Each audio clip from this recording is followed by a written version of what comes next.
चलो शांतिनाथ भगवान की शांति विधान का अर्थ होता है शांति की विधि। लौकिक भाषा में ग्रहों की शांति, घर की शांति, परिवार की शांति, समाज की शांति, देश की शांति, विश्व में शांति, लेकिन ये सब फल हैं। जैसे कल रक्षाबंधन में कहा था ना, धन की रक्षा, परिवार की रक्षा, देश की रक्षा, समाज की रक्षा, ये तो सब फल हैं। वास्तव में परिणाम की रक्षा यह मूल प्रयोजन है। जो अपने परिणामों को की रक्षा कर लेता है, विषय कषायों में नहीं जाने देता परिणामों को, उसकी सब रक्षा अपने आप हो जाती है। धन की रक्षा हो, चाहे परिवार की हो, चाहे किसी, अब अपने आप रक्षा। उसे रक्षा करने के लिए कुछ जरूरत ही नहीं पड़ती। इसी को कल की भाषा में बोल सकते हो, जो धर्म की रक्षा करता है, धर्म उसकी रक्षा करता है। और धर्म कोई अलग से रक्षा करने वाला तो आएगा नहीं। धर्म रक्षा करेगा तो धर्म किसी धर्मात्मा के माध्यम से ही रक्षा करेगा। दूसरा पड़ोसी उसकी रक्षा कर लेगा। अभी आप यहाँ बैठे, आपके घर पर कोई विकल्प है तो आपका घर का कोई दूसरा सदस्य कर लेगा, रिश्ते का कर लेगा, पड़ोसी कर लेगा, वो भी धर्म ने ही रक्षा करेगा। नाना प्रकार के देव, उन्हें भी धर्म बुद्धि होती है, वे भी धर्मात्माओं की रक्षा करते हैं, विघ्नों को दूर करते हैं और उन्हें इष्ट संयोग सामग्री उनके पुण्य उदय अनुसार उन्हें प्रदान करते हैं। ध्यान रखना, उनके उदय अनुसार। उनके उदय से ज्यादा वे क्या करें, कैसे देंगे? कोई नहीं दे सकता। एक पिता भी अपने पुत्र को पुत्र के उदय से ज्यादा नहीं दे सकता, नहीं दे सकता। क्या करें? देखते हैं आप, पिताजी बहुत जायदाद छोड़ जाते हैं और पुत्रों के पास नहीं रहती, क्यों? उसका पुण्य नहीं है, करे क्या? वे तो छोड़ गए तो पिताजी नहीं छोड़ जाते और तो अभी उनके पास वे बहुत कमा लेते, बहुत हो जाती। ये पुण्य के खेल है। पुण्य और पुण्य पाप के फल में पिता पुत्र का, भाई भाई का, राजा प्रजा का कोई बंटवारा नहीं। आपने विद्या धन को पढ़ा है संस्कृत में, नीति में, विद्या रूपी धन अद्भुत धन है। पता, कोई चोर चुरा नहीं सकते, राजा ले नहीं सकता, कुटुंबी बांट नहीं सकते। और एक बात और लिखी है, बता भैया, दान देने से बढ़ लेकिन विद्या रूपी धन ही दान देने से बढ़ता है ऐसा नहीं। वो तो बढ़ता ही है, जितने भी धन है सब दान देने से बढ़ता है। ये बाहर का रुपया, पैसा, दान, वैभव, पद, प्रतिष्ठा, दान, ये भी दान देने से बढ़ते हैं। आप सम्मान दोगे, आपका सम्मान बढ़ेगा। आप स्नेह दोगे, आपके प्रति सबको स्नेह होगा, स्नेह बढ़ेगा। कोई जरूरत पड़ी नहीं, ठीक है तुम जे ले ले, आपके पास जगह जायदाद की कमी नहीं, आपको बढ़ेगी। आपको बताया था ना, इस भव में भी और अगले भव में भी, जो जिन मंदिर बनाते हैं, धर्मायतन बनाते हैं, दीन दुखियों के लिए आवास बना देते हैं, दीन दुखियों के लिए भी, उनको भी स्वर्ग में जाकर के विमान बने बनाए मिल जाते हैं। अगले भवों में ऐसे घरों में जाकर जन्म लेते हैं, बने बनाए महल मिल गए। किसी को जमीन लेकर के फिर बनाना पड़ता है, किसी को बनी बनाई जायदाद मिलती है। बताओ, ये सब पुण्य पाप के खेल ही तो हैं। तो भैया, परिणामों की रक्षा, ऐसे ही शांति यहाँ समझो। जिसके परिणामों में शांति है, उसको सब जगह शांति है। उपसर्गों में भी शांति है, जंगल में भी शांति है, प्रतिकूलताओं में भी शांति है। भोजन नहीं मिले तो भी शांति है, कोई आकर के दो बातें कह जाए तो भी शांति है।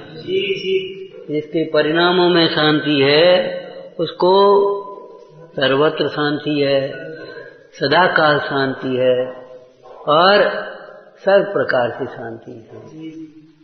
हमारे परिणामों को अशांत करने वाले या हमारी शांति को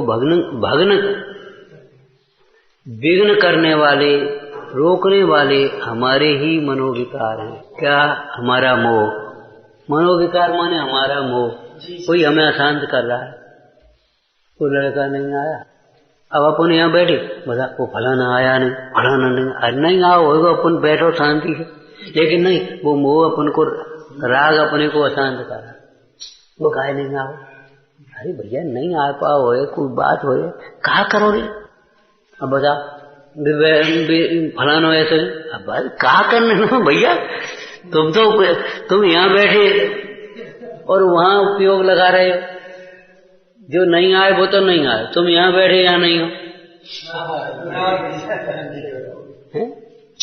तो हमारी चित्त को अशांत करने वाला, अब बता जाने ऐसी कह दी होगी, क्या करना। अगर पंडित सदा सुखदास जी क्या कहते हैं, अगर किसी ने कुछ कहा तो विचार करो क्या बात है, हमारे हित की है, हमारे में कोई दोष है कि नहीं है। अगर है तो बहुत बढ़िया भैया, तुमने बता दी, अच्छी दूर कर भी कोशिश करेंगे। और अगर नहीं है तो कोई बात नहीं, कर्म का उदय हमने कहा उसे कछु कही होगी तो हमसे कह दी, क्या फर्क पड़ेगा, तुम्हारे कर्म की निर्जरा होगी। तो परिणामों की शांति और अशांति का संबंध पर द्रव्यों से नहीं है। ज्योतिष वाले ग्रहों की शांति कहते थे, ग्रह खराब है, ग्रहों की शांति के लिए अमुक चीज कर लो, नग पहन लो, ये जाप कर लो, ये अनुष्ठान कर लो, ये फलाना कर लो, वो ग्रहों की शांति। मूल में कर्मों की शांति, जो कर्म बनी भैया कर्म शांत है, अब कर्म मेरे शांत कर दो, शांत पढ़ते ना शांति का, तो कर्मों की शांति। लेकिन अब कर्मों की शांति हो तो ग्रहों की शांति हो। अब कर्मों की शांति कैसे होगी? परिणामों की। तो परिणामों की शांति ही सर्व शांति का मूल है। और परिणामों की शांति कैसे होगी बता। लोग समुद्र में चले जाते हैं, वो समुद्र में नहीं, समुद्र के किनारे गर्मी में, और चांदनी रात में विशेष रूप से बस ऐसे लेट जाएंगे रेत बालू में, और ऐसे चंद्रमा को देखेंगे। जंगल में चले आएंगे, हरियाली को देखेंगे, बड़ी शांति मिलती है। उस दिन जाने कौन आया यहाँ, ये प्रतिमाओं की, पुरानी प्रतिमाओं की फोटो लेने वाले आए थे, वो बना रहे डायरेक्टरी, ये भिंड जिला के। बोले चले आ रहे, सोचे लग रही कि कहाँ है गाँव, लेकिन जब भीतर घुसे बड़ी शांति यहाँ का। करीब 65 वर्ष के वयोवृद्ध थे उनके साथ में, युवा भाई थे जो काम कर रहे थे फोटो वगैरह। बोली यहाँ बड़ी शांति है, खूब अच्छी जगह आपने देखी। हमने कहा को देखी, योग था। तो भैया शांति कहाँ बता। और अगर वो उसी समय विकल्प हो गया, अब जैसे कल वे आए फिरोजाबाद वाले, अब उनकी गाड़ी खराब हो गई, अब यहाँ बैठे और चित्त में वो कहा हुए, वो कोई भी देखो फलान देखो, अब चित्त शांत हो गया। जगह तो वही है बता। तो शांति अशांति का संबंध पर से है ही नहीं। हमें लगता है जिनने ऐसी कह दी सो हमारा चित्त अशांत हो गया, तुमने हमारे चित्त उपयोग खराब कर दिया। भैया उपयोग अपने ही अज्ञान से खराब कर रहे हैं। आकुल तो भयो अज्ञान धार, जो मृग मृग तृष्णा जानवार। तो शांति यहाँ है। तो जैसे शांति के लिए वहाँ चंद्रमा को देखते, वहाँ देखते, आचार्य भगवान कहते हैं भगवान आपसे ज्यादा शांतता कहाँ है। शांत छवि को देखें तो परिणाम शांत होते। बोलो लिखा भी है, मन शांत भयो क्या क्यों स्वातम रस तो निकल है। तो शांति विधान का मतलब है परिणामों की शांति का उपाय। अब ये सब व्यवहार के क्रम है, तो व्यवहार में व्यवहार की बातें कहेंगे। तो भगवान का दर्शन, भगवान की पूजा, भगवान की भक्ति, यह शांति का प्रथम उपाय है, स्थूल उपाय है।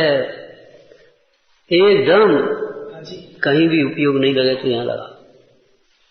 जैसे अध्यात्म कहते हैं तेरा उपयोग कहीं न लगे तो आत्मा में लगा, ऐसे ही हम व्यवहार में ऐसे कहेंगे तो तुम्हारा उपयोग कहीं नहीं लगता हो, स्वाध्याय कठिन पड़ता हो, दिमाग में तकलीफ हो, तो भगवान की भक्ति में चित्त लगाओ और कोई उपाय लगेगा।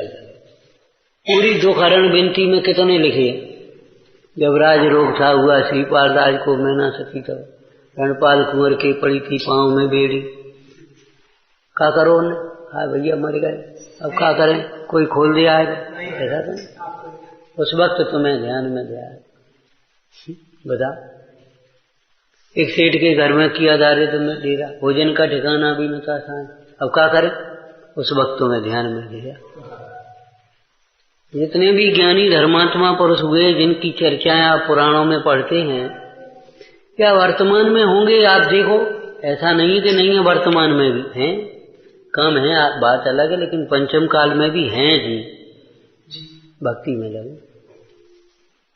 भगवंतों की भक्ति यही शांतता का पहला उपाय है।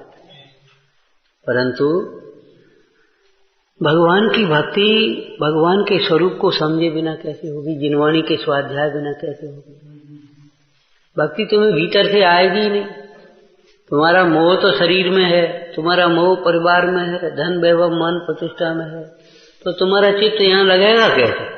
जब कुछ सुनोगे, पढ़ोगे, विचार करोगे, देखोगे, तब तुम्हारा चित्त लगेगा। तो ये भगवान की भक्ति करिए आपने शांति है, काय के लिए? परिणामों की शांतता के लिए। और परिणामों का शांत जब शांत होते हैं तो कर्म भी अपने आप शांत हो जाते हैं, कर्मों का उपशम अपने आप हो जाता है।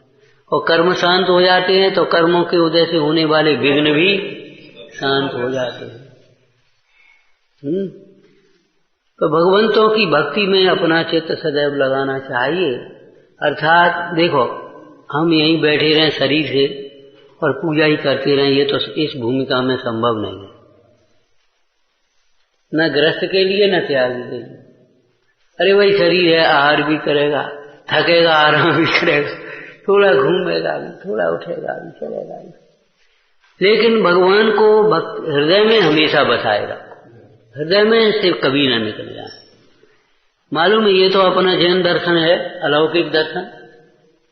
कवि ने हिंदी में लिखा, बाण छुड़ाए जात हो निवल जान के मोल, हृदय से जब जाओगे सबल गिनोगो तो। अब नहीं जाननी है तुम्हें, पकड़ लो हाथ, छुड़ाए के भाग गए, ठीक है छुड़ाया, यहां से निकल जाता हो, हम जाने दो। बाण छुड़ाए जात हो निवल जान के मोल, हृदय से जब जाओगे सबल गिनोगो तो। हमारे हृदय से निकल के देखो, प्रभु शांत छवि मन बस गई रे, मन बस गई रे, मन बस गई रे, प्रभु शांत छवि मन बस गई रे। हमारे हृदय में भगवान की छवि बस गई। राम कितनी दूर थे और सीता लंका में कितनी दूर थी, लेकिन राम के हृदय, वो सीता के हृदय में राम थे, सीता के हृदय में राम थे। विचार कर, इसलिए उनको वहां भी अशांतता नहीं थी, अधीरता नहीं थी, उसी प्रकार की कोई व्याकुलता नहीं थी। सीता जी के 12 मासा में एक लाइन लिखी, जब सीता जी को राम ने प्रजा के जनों के कहने से वनवास दे दिया, अब सीता जी वन में बैठी अकेली हैं, गर्भ में लवकुश जैसे चरम शरीरी पुत्र, और जन्म में हनुमान जैसे पुत्र चरम शरीरी, और अंजना जंगल में गुफा में था। ये खेल हैं सब कर्मों के। अब जंगल में बैठी सीता जी सोच रही क्या करें, अगर गर्भ में ये बालक नहीं होते तो दीक्षा ले लेती, अब दीक्षा भी नहीं ले सकती, और मरण की तो कोई बात ही नहीं। ज्ञानी कभी मरने के विचार नहीं करते। क्यों नहीं करते? आत्मघात का तो विचार करना भी महापाप है। क्यों? बता, उसका कारण बता भैया। आत्मघात करने से दुख से थोड़ी छूट जाओगे, आत्मा दूसरी जगह जाओगी, कुत्ता की पर्याय में, हाथी की पर्याय में, कीड़ा की पर्याय में, नरक की पर्याय में, और वहां भी दुख होगा। भाई शरीर दुख का कारण हो तो शरीर छूटने से दुख छूट जाए, लेकिन कर्म तो भी संग जाएंगे तुम्हारे, जहां जाओगे अब तुम क्या करोगे फिर? इसलिए ज्ञानी कभी दुख से छूटने के लिए आत्मघात का कभी विचार भी नहीं लाते। अब सीता जी सोच रही क्या करें, तो उन्होंने एक भावना भाई एक प्रतिज्ञा करी, जिस दिन हमारा ये कलंक दूर होगा, पति का मिलाप होगा, देखो बात रही है मिलाप होगा हैं, जिस दिन हमें पति का मिलाप होगा, हमारी ये कलंक अपवाद का दूर होगा लोक में, उसी दिन हम दीक्षा ग्रहण कर लेंगे। ऐसी प्यारी लाइन लिखी है कवि ने, राम मनावे तो भी ना मनो, राम मनाए, अब चलो घर पटरानी बन जा, तो ना मनो, छोड़ू सब संसार हैं, और चोटी उपार कर पे धरूं रघुवीर के। ऐसे बढ़िया लाइन की क्या, ये सिर के बाल उतार करके उनको, और वही अंत में अब पंच परमेष्टि का स्मरण करने लगी सीता जी। तो कवि ने वहां बहुत सुंदर लाइन लिखी है, पंच परमेष्टि के स्मरण से और संयम की भावना से उनके जो कर्म थे वे शांत हो गए। ये लिखा है, कर्म शांत हो गए, और जैसे ही कर्म शांत हुए तो विघ्न दूर करने का एक निमित्त भी बन गया। बज्रजंग राजा जनक कहां से चला आ रहा था हाथी पकड़ने के लिए, उसकी सुनी सैनिकों को भी, देखो कौन रो रहा है, फिर पीछे से हाथी से उतर के खुद आया। वहां कवि ने कैसा लिखा, बज्रजंग राजा ने के सैनिकों ने जब कहा वो ऐसी स्त्री रो रही है, तब वह ऐसे चला सीता जी के पास जैसे कुशल क्षेम पूछने के लिए बहना के घर भी, बहन के घर कोई भाई आता पूछ, इतने स्नेह। तू किसकी पुत्री है, किसकी पत्नी है, तेरा परिवार, तू हमसे कह और हम तुझे तेरे परिवार से मिलाएंगे। जब सीता जी ने कहा जनक की पुत्री दशरथ हमारे ससुर और राम हमारे पति, भामंडल हमारा भाई, आंसुओं की धार, हाँ धिक्कार, ये क्या हुआ। ऐसे धर्मात्माओं पर भी ऐसे संकट, धिक्कार है इन कर्मों को। जीव कैसे बांध लेता है और कैसे उदय में आते पता नहीं था, धिक्कार है। ऐसी बढ़िया लाइन लिखी, देव गुरु बीच में किए, देव गुरु को बीच में ले लिया साक्षी, और बहन बनाई, लेनी बहन बना, देव गुरु की साक्षी से उसे अपनी बहन को बहन बना लिया। बहन, देव गुरु की साक्षी से तू मेरी धर्म की बहन है, और अब जंगल में नहीं महल में चल। वही लव कुश का जन्म हुआ, सब पढ़ाया लिखाया चतुर। तो ये सब कर्म सहायक होते हैं। तो जितने भी कर्म हैं वे सब धर्म से उपशांत होते हैं। पंच परमेष्टि मंत्र को सदा हृदय में रखना, कहीं भी कोई आपत्ति विपत्ति हो, कहीं भी हो न हो, कोई भी कार्य करने से पहले नमोकार मंत्र पढ़ने लगना। देखो भाई, संयोग का रहना न रहना, देह का रहना न रहना, ये तो सब उदय काल की व्यवस्थाएं हैं, लेकिन पंच परमेष्टि का स्मरण होगा, विघ्न दूर हो गया तो भी बहुत अच्छा है। और मान लो नहीं हो पाया तो अभी हमारा नया कर्म बंद नहीं होगा, हमारे परिणाम अशांत नहीं होंगे। पंच परमेष्टि मंत्र ये बहुत सारे, जंगल में शेर आ गया, अब पंच परमेष्टि मंत्र जप रहे, मान लो आय पूरी हो गई, शेर ने खा लिया तो दुर्गति नहीं होगी। और मान लो कोई कर्म ऐसा है जिसका संक्रमण संभव है, तो वो शेर ऐसे देखेगा, देखते देखते चुपचाप चला जाए। ऐसा भी है, दोनों प्रसंग बनते हैं। तो विघ्नों की शांति के लिए जिनेंद्र भक्ति प्रबल साधन। हे भाई, तुझे अब इधर उधर भटकने की क्या जरूरत है। पहले हमने एक इंग्लिश का वाक्य बोला था, छोटा सा, बिना क्रिया का। ये जिन भक्ति ऐसी है, ऑल इन वन, कहा था ऑल इन वन, समझ गए, इसमें सब समाहित है। अब कहीं कुछ जरूरत नहीं कुछ करने, ऑल इन वन। एटीएम आपकी जेब में है, ये इससे बड़ा एटीएम नहीं काम देगा, वहां तो मशीन खराब है, एटीएम नहीं मिल पाएगा। अब अमाइन में देखो तो एटीएम अब शायद लग गया, पता नहीं हमें, क्या मान लो अब एटीएम है नहीं, रास्ते में जंगल में गाड़ी खराब होगा, एटीएम क्या करे हो, पैसा क्या करेगा। लेकिन ये एटीएम ऐसा है आपने कितनी बार पढ़ा होगा, बोर्ड पर लिखा हुआ है क्या, धन संयोग पुण्य के उदय में भी शरण नहीं होते और धर्म पाप के उदय में भी शरण होता है। धर्म ही शरण होता है। विचारना तो जिनेंद्र भक्ति अपने सदैव हृदय में रखना। कभी धर्म की, धर्मात्माओं की, धर्मायतनों की कभी अवमानना नहीं करना, उपहास नहीं करना, ईर्षा द्वेष नहीं करना, कभी अपने चित्त में को मलिन नहीं करना। कोई पूजा बताओ से पूजा कर रहे, अरे तो कर लेंगे भैया, का बात है, तो कर ले, का बात का बेटा पूजा को चले जा रहे।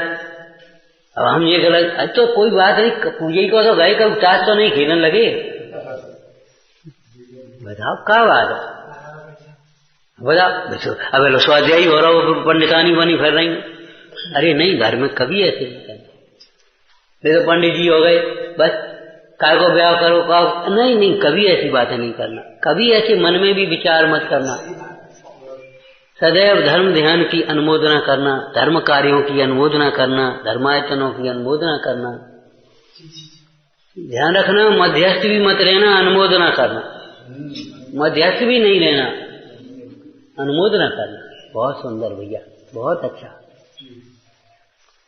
मध्यस्थ तो विरोधी कामों में रहना, समझाने पर भी कोई नहीं मानना तो अपन मध्यस्थ हो गए, चलो कोई बात नहीं मान रहे, देखो बात नहीं, तुम्हारा होना रहता है। लेकिन ऐसे थोड़ी है धर्म कार्यों में, धर्म में मध्यस्थ, अपन तो मध्यस्थ है, मध्यस्थ थोड़ी है, प्रसन्न होना चाहिए, वहां मध्यस्थ होते हो। ये पूजा विधान है, अरे बिन को है का करना, अपन को अपन चलो ठीक का करना, नहीं बिन को काय को, हमारा उपयोग लगेगा तो वो हमारा भी होगा। कभी मध्यस्थ नहीं रहना धर्म कार्य में। धर्म कार्य में तो प्रसन्न होना, उत्साह रहना, अनुमोदना करना, यही चित्त को प्रसन्न करने के लिए। कैसी भगवंतों की भक्ति बोलो, मोक्ष मार्ग प्रकाशक में फिर 6-7 पेज में मंद कषाय रूप, कषायों की तीव्रता होगी तो भक्ति नहीं आ पाएगी, और भक्ति करोगे तो कषाय मन तीव्र नहीं रह पाएंगे। हाँ, ऊपर से तुम दिखावे के लिए करते रहो या वैसे ही करते रहो उचंग में, तो कषाय मंद नहीं हो, अलग बात है। लेकिन अगर भक्ति पढ़ोगे, आप भक्ति करोगे, भगवान को देखोगे, तो चित्त कषाय मंद होंगी ही होंगी, निश्चित है। क्रोध भी मंद होगा, मान भी मंद होगा, मायाचार भी मंद होगा, लोभ भी मंद होंगे, हास्य रति अरति शोक भय जुगुप्सा ये सब मंद होंगे आपके साथ। भोगों की वांछा भी मंद होगी, आपके परिणाम कषाय मंद होंगे। हाँ, भक्ति करनी, हाँ ऑल इन वन, वही तो कह रहे हैं, सब अच्छा होगा। हाँ बिल्कुल ऐसा ही है। एक जिन भक्ति ही जगत के सर्व जीवों का सर्व कल्याण करने में समर्थ है, ऐसा लिखा है। ऐसी कौन सी संपदा है जो जिन भक्ति से न मिल जाए। मिलेगा स्वर्ग की संपत्ति अचंबा कौन सा है, इसमें स्वर्ग की संपदा भी मिल जाए तो कौन अचंबा। दे ये तुम्हारी मेढक और कुत्ता और बिल्ली तो जाके देव हो गए हैं, तो ये मनुष्य की बात क्या, विचार करो। एक जिन भक्ति ऐसी कौन सी संपदा जो नहीं मिल रहा, कौन से विघ्न जिससे दूर नहीं मिले। हे भगवान, स्तोपदेश में पूज्य पाद स्वामी कहते हैं, आपके भक्त को मोक्ष भी सब सुगम है तो और कौन सा दुर्लभ होगा। आपके भक्त को जब मोक्ष भी सुलभ है तो और क्या दुर्लभ होगा, बता, कुछ भी दुर्लभ। मोक्ष वो मोक्ष तो बहुत बाद की बात है, पंचम काल में होता भी नहीं। हम तो इस मोक्ष की बात है, कोई बात विकल्प आई वो छूटना जानता है, चलो हमारा ही हो जाता, कुछ बात है। हमने गांव के लोगों को, भोले भाले लोगों को जो स्वाध्याय नहीं जानते थे ज्यादा, उनको कहते सुना, भैया दादा वो तुमसे ऐसे कह रहे हो, अरे क्या लेंगे, काची पड़ गई। अब वो समय सार की भाषा नहीं जानते, काची पड़ गई। बाबा जी थे तो जा रहे सड़क पे, एक टैक्सी वाले की पहिया चढ़े को गिर करे, लग गए। जैसे बोले भैया तू जा, कोई पकड़ लेगो, मारेगो, पीटेगो, पैसा लेगो, तू भैया जाको तो नंबर ऐसो ही पढ़ो। अब बोल भले क्रमबद्ध नहीं जानते, होनहार नहीं जानते, पर नंबर ऐसो ही पढ़ो। वो समय तो चला गया बेचारा। फिर तू पूछते बताते आया मंदिर में, सागर की बात है शायद, है याद तो। वो आया मंदिर में, वे बाबा जी कहाँ रहे थे? पूछो महाराज ऐसो हमें कोई मिलो ही नहीं, या पकड़ ले, या देखो ये अंधो है, ये फलानो है, देख के नहीं चल बता। कोई रिक्शा वाला भैया ये धर्म तो धर्म से चित्त में बड़ी शांति है। ये समझो आपका सिर दर्द है और सिर दर्द की दवाई संग में खाई और अपने ठीक हो गई, ऐसे ही ये सब रोगों की दवा है। हाँ, भगवान का नाम परम औषधि है। क्यों जब हम तुम लोगों से कहे कछु लाओ, भगवान को नाम लेंगे पहले, इससे बड़ी औषधि क्या होगी बता। अरे कारो पानी तो सिर्फ बार किया आते हैं, सबसे पहले भगवान का नाम है, और वो बाहर की व्यवस्थाएं मिलना न मिलना कौन हमारे तुम्हारे अधीन है, लेकिन एक भगवंतों का नाम स्वाधीन है, स्वाधीन विचार। और वही देखो पुण्यावाचन में लिखी आपकी। पुण्यावाचन का अर्थ क्या होता है?